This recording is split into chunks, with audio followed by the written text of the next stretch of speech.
Hi folks, I'm going to show you a few little tips and tricks just to add some more tools to that tool belt of yours to do with the virtual learning components. So let's have a look at some stuff here. So the green room, I've sent out a couple of emails to let you know the green room is available for use now. It's situated up in the LRC in the old meeting room. Nothing really happens in there anymore, so I've got a nice big space.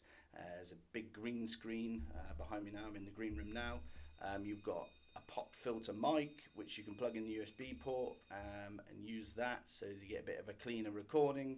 There's some lighting in here if it's a bit dark, and there is also a spare webcam in case yours isn't working. I would really strongly advise, if you want to do any kind of pre-records or anything like that for some remote learning, this is a good space to do it and get those done. Second thing, pre-recorded lessons. I've put loads of kind of useful tutorials now in the virtual learning folder, which you will find just flat on the staff shared drive.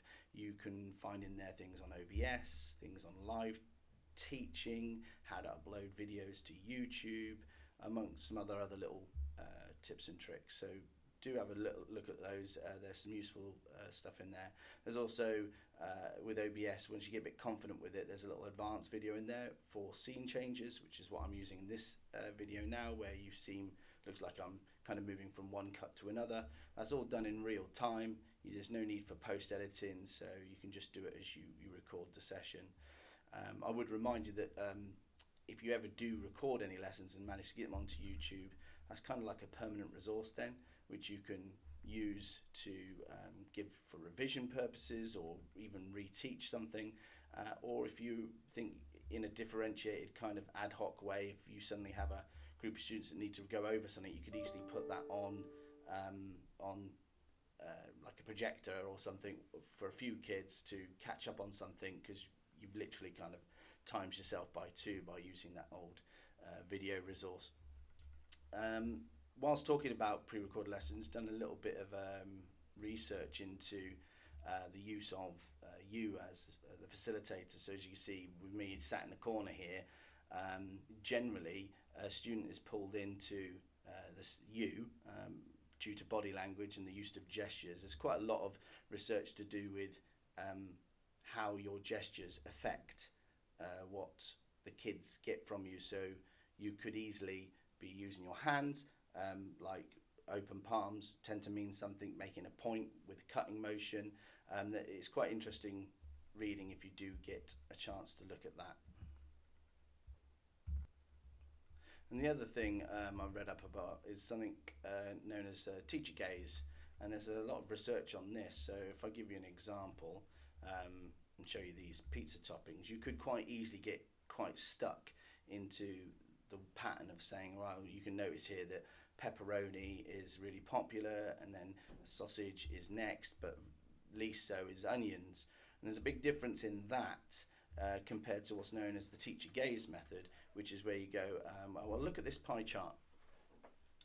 As you can see, if you look, pepperoni clearly is the leader there, and you can see how such a simple little mechanism like that can easily make the students look at the resource you've shared. Now, the one thing is, unless you had a budding career as a weather forecaster, you're not going to have a screen or a resource probably over there, which means you're going to probably be looking at a wall or a window. So if there is something quite complicated on the slide, I probably would advise that you need something there, over there, that you can look at so you know what you're talking about.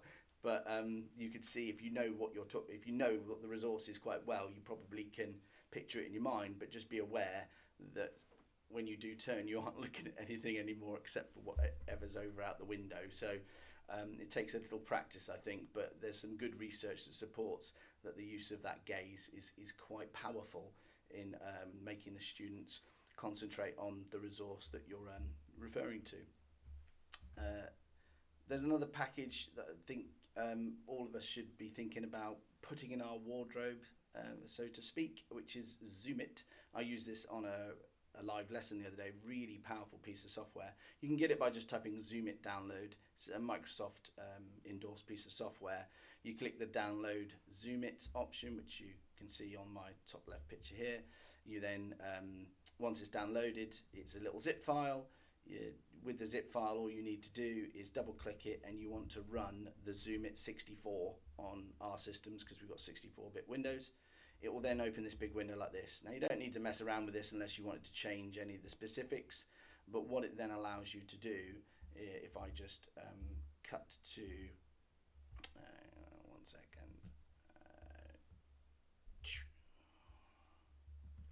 wants me to save the PowerPoint. I don't want to save PowerPoint. I want to be here. Here we are. Right, so if I'm here, what it does allow me to do is now when I use hotkeys, which I've set, so Control 2, I'm able to switch to an on-screen annotator, and then I can just press any key like G, which is green, so I've got green highlighter, I've got red, I've got orange. You can even press T and you can type things. And what it does, it just gives you full ways to annotate really quickly, and if you tap escape, they all vanish, which is great when you're annotating like a slide or a piece of work, and maybe you're picking out certain points and you're saying, all right, okay, so you've written here, for example, something and it's worth 2 marks, but this is wrong over here. I know I'm just scrolling on the page, but you get the idea.